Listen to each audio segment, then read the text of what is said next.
του Αγίου Ευαγγελίου, ειρήνη πάση.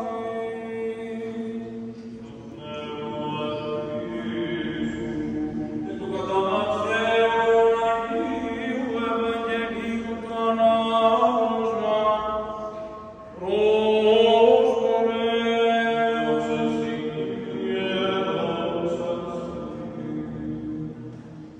Τι επαύριον ή της εστί μετά την Παρασκευήν συνήθισαν οι αρχιερείς και οι Φαρισαίοι προς Πιλάτων λέγοντες: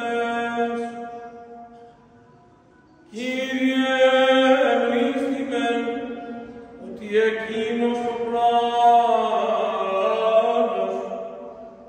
υπερέτιζον μετά 3 ημέρας εγείρουμε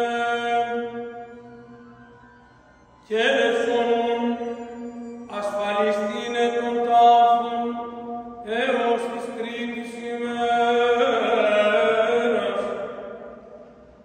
Μήποτε ερχόντες οι μαθητές